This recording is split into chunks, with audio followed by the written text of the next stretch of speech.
bearable, but it's not bearable. I guess it's not bearable anywhere. It is really, really hot. So, but we're happy to be here. I'm still happy to embrace this hybrid model. But in our survey question, I want to know how it's working for you guys. Maddie knows, like, I stress and dream about like how to make this better for everyone without doing the exact presentations 2 different times. But I do want to know like what's really working. So please take a minute and fill out the survey sometime towards the end of the day, and let me know how it's working for you. Then the other thing I kind of wanted to mention is I know it's just that time of year where everyone's collecting all of their continuing education credits. I don't personally apply for continuing education for each SWAVO, but I have reached out to Utah's National Social Worker, and it's on their frequently asked questions page, that our SWAVO presentations can be used for continuing education. You just need to get a certificate from me that you attended. I don't just issue those for everyone, but if you need one, please email me, let me know that you attended, how many hours of the session you attended, and I will create a certificate, email it to you. And then, of course, in our SWAVO drive, you can find the agendas and all of the handouts, the bios and materials and things like that. So you will have it all nice and put together to be able to attend for your continuing education. As SWAVO, we like to celebrate people. I would not be able to not mention our good news in our office. My favorite coworker who truly likes me, but claims to hate me all the time, recently got engaged, Maddie Radcliffe. And so she's been with for guys like 8 years. So it's a pretty fun celebration. And then I also heard we have a birthday in the room. Wendy Jessen, it's your birthday. Woo-hoo! So perhaps sometime during lunch, we will sing happy birthday to her and celebrate that. Anyone else have any awesome news that's happening? Anyone want to shout out or celebrate? Anyone online? Is there something in the chat, Maddie? Just you? Okay. Nothing? Nothing great is happening. All right, I'm sure you'll think about it. It's just that I put you on the spot. Oh, thank you so much. This is great news. Some of these advocates saw that I was running around frantically looking for batteries. I'm like, hey, we got you. We're going to get you batteries. So thank you to Katie and B for getting us batteries for our clicker. So great. All right, well, let's start off the day. And I'm going to turn the time over to Ned Searle. He is the Director of Domestic Violence and Sexual Assault of the Criminal and Juvenile Justice. And I kind of started to incorporate some of our statewide leaders into our SWAVOs just as an introduction. I feel like it's very beneficial for us as advocates to know who's representing us kind of up there on the state level. And Ned has been in this field for a very long time. And so I'm going to turn the time over to Ned. Okay, do I just bring up this special PowerPoint, Rochelle, on my screen? Yes, just share screen.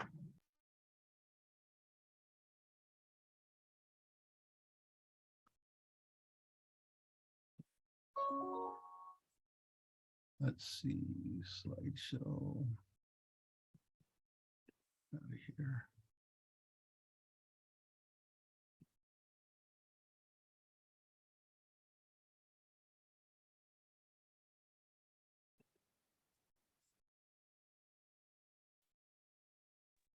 Oh, sorry, Ned. Maddie is going to allow you to share your screen, but give it a second.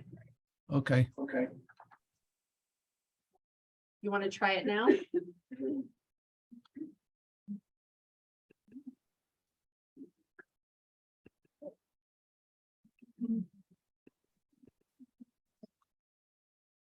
it on now? No, just a second.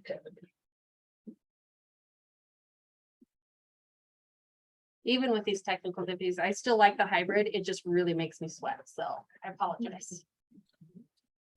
Well, just taller when it's going.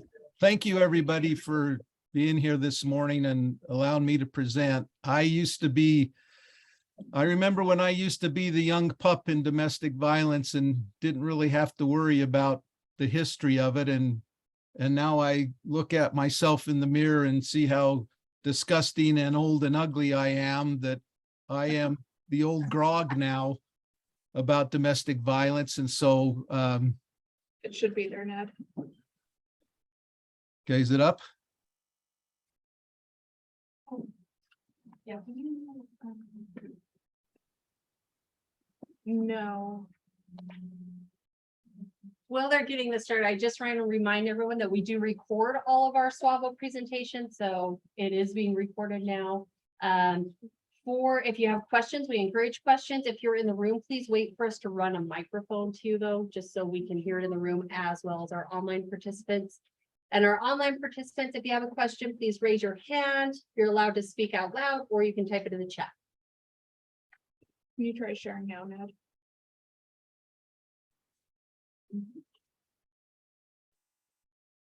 Yeah.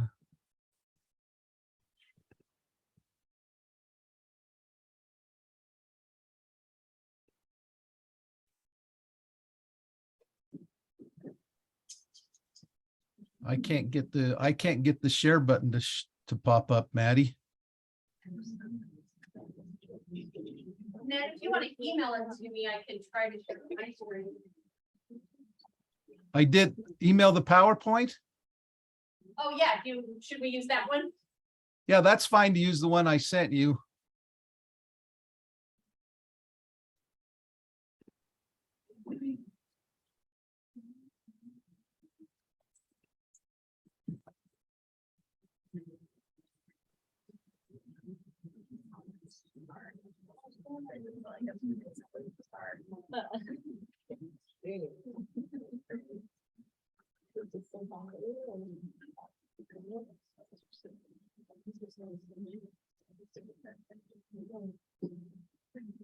Yeah, I've shared screen now, Maddie, if that helps.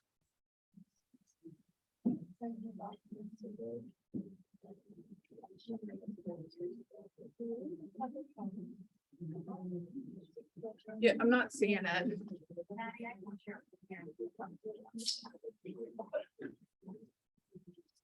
Oh. where's that go?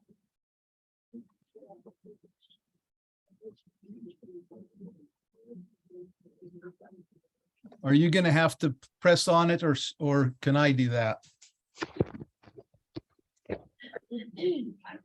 Yeah, Rochelle, if you do it, and then Rochelle can advance.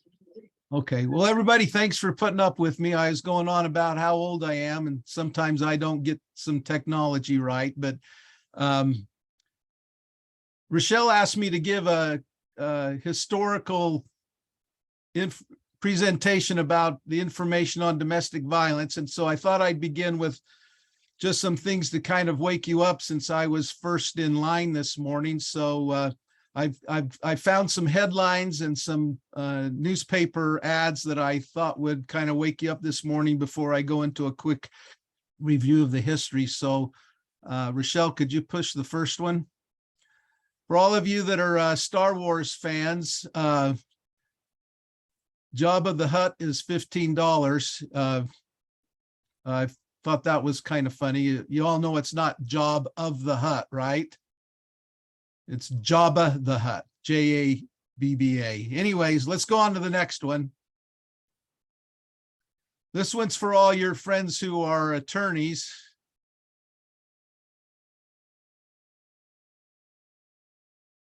Because I like to tease all the attorneys in our meetings anyways, as much as I can, because they deserve it.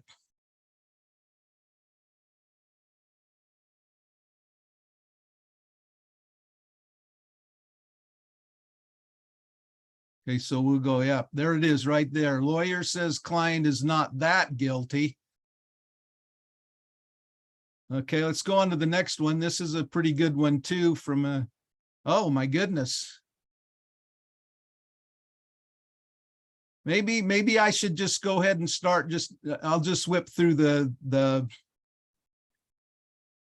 presentation on giving some information about the history. Michelle, is that all right? Well, there's that one. Alzheimer's Center prepares for an affair to remember. Let's see if we could maybe do one more. Oh, there we go. This is a good one for Utah County because Kellogg's is sending their Pop-Tarts, POT tarts for $3.99 a box. So if you live in Utah County, that's a good deal. Let's go to the next one. This is a really important one. Death is the nation's top killer. That's pretty evident. Let's go to the next one and make sure your children are attending the right kind of parties. And my favorite one is this last one. It's that that damn road sign keeps disappearing. Anyways, thanks for putting up with me. I'll start on this little history now. The Utah Domestic Violence Advisory Council was started by a group of DCFS staff, I think it was 78 or 79, who observed that what was taking place in a large percentage of their families that they were assisting, and that was domestic violence. And this dedicated group of small individuals, there's just maybe 7 or 8 of them, developed the Domestic Violence Council and made it work on a very limited resource and made it work with very limited people. I believe it was 1996 when a legislative committee was formed to look at the prevalence and response to domestic violence. And from that committee, a recommendation to have a statewide domestic violence coordinator was made. If you all remember Diane Stewart, you might remember her as the violence against women under George W. Bush. She accepted that position here in Utah in 1997. That position was housed at DHS. And then the Utah Domestic Advisory Council at that time was also housed at the Department of Human Services. In 1999, the staff of the Advisory Council included a director and a part-time secretary. They supported the work of a 36-member council that included the State Domestic Violence Coordinator, staff from the Attorney General's Office, Utah Prosecution Council, law enforcement, domestic violence shelters, DCFS, probation, parole. It was a whole bunch of, that group expanded to a whole bunch of different agencies throughout the state. It also included domestic violence treatment providers, both in DCFS and private. In 2002, another change occurred when the Advisory Council received funding from the Office on Violence Against Women, and the council determined that these funds would be used to hire a diversity coordinator.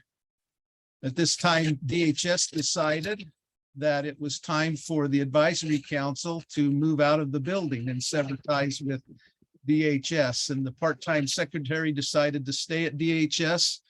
And so the Utah Domestic Violence Advisory Council hired an administrative assistant and a diversity coordinator and moved out of the building into a small space in downtown Salt Lake City. At this time, more funds became available from the federal government, and the council at that time determined to use the funds for a training coordinator. And during all of this time, UDVC was holding 2 conferences per year. One was for domestic violence shelter staff and one for domestic violence treatment providers. The cost of renting office space was increasing. They needed to find a new location and were invited to share space in the Community Legal Center with Stuart Ralphs on a lease agreement. In, I think, 2010, it was decided that the council should drop the word advisory from it. So the council wanted to change it to coalition, but it was voted only to take out the advisory. So it was now the Utah Domestic Violence Council.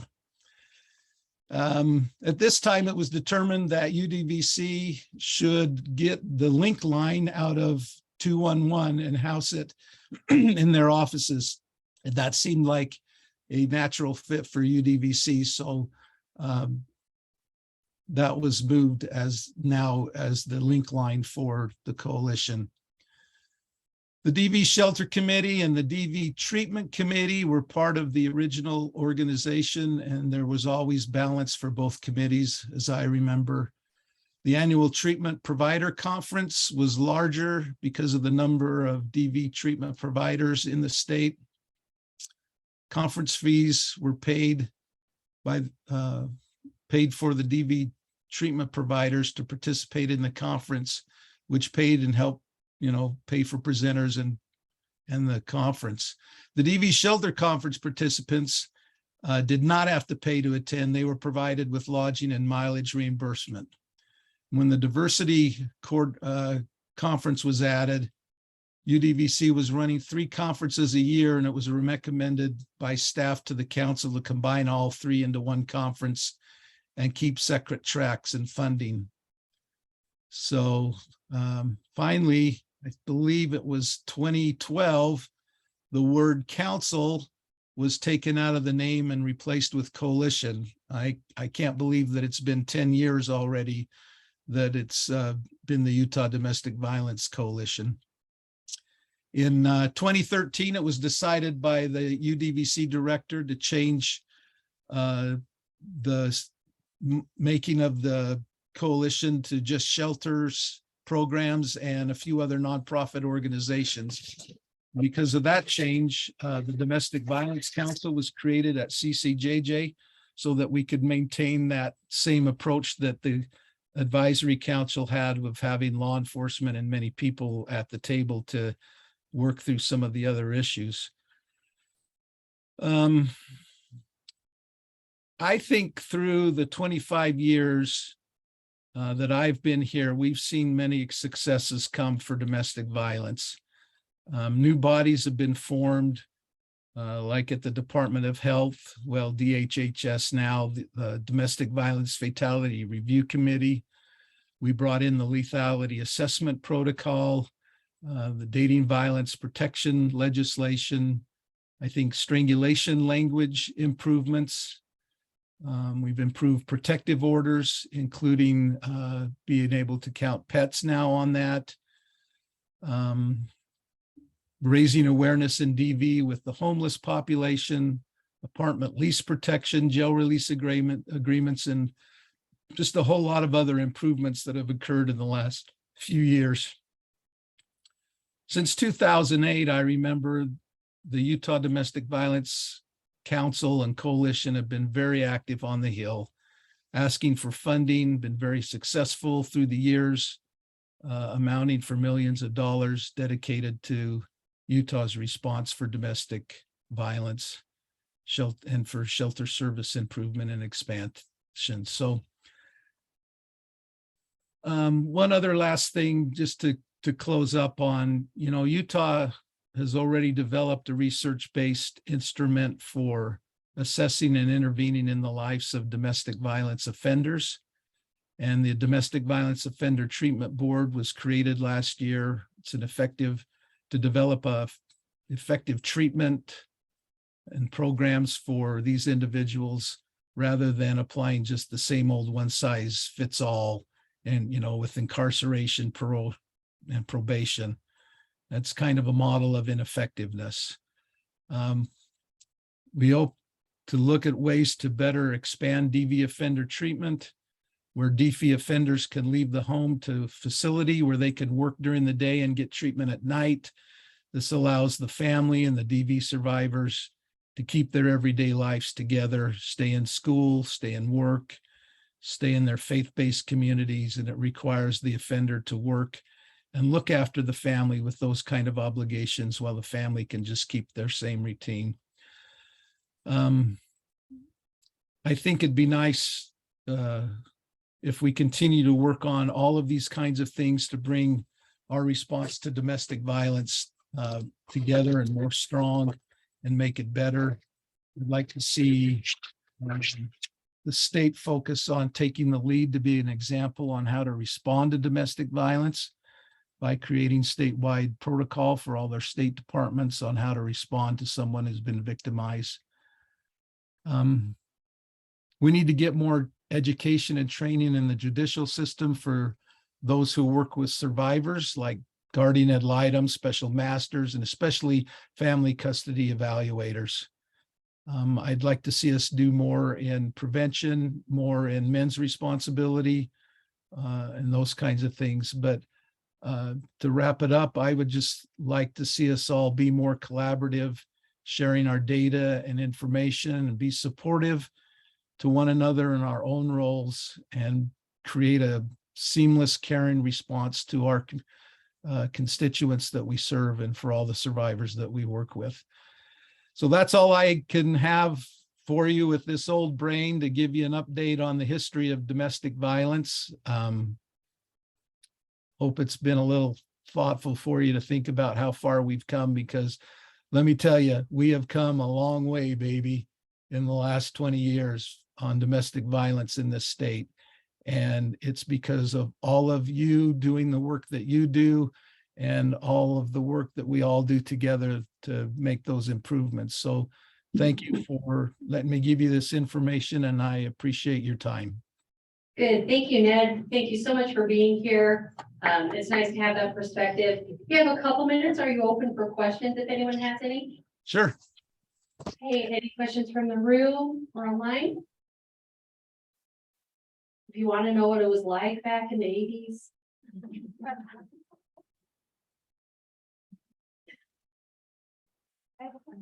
Oh, great. Claudia has a question from the room.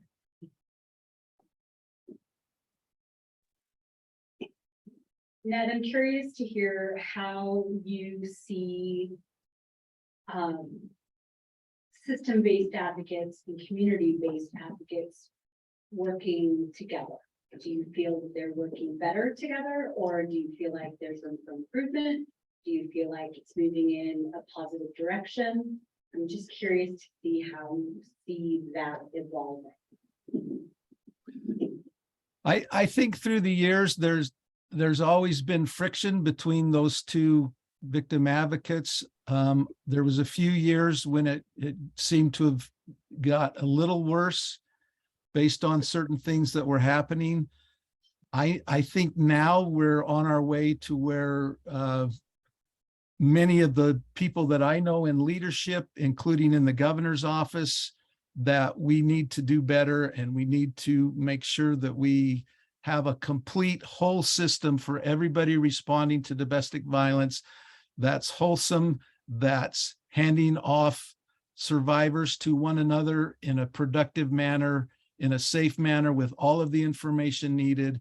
And I think in the next little while, I'm hoping that we can get to a place where the system-based victim advocates and the community-based advocates will just be walking arm in arm to take care of,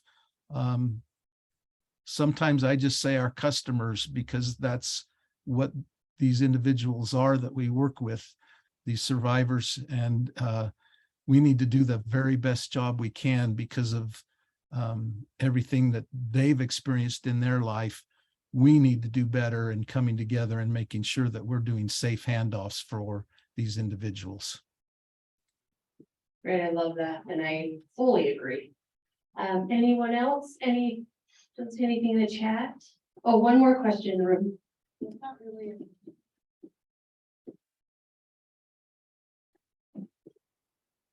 It's more of a system, like we were talking about, like our paid advocates. Oh, I'm sorry. How we talking about the paid advocates versus the community based. So that would be your volunteers, is that correct?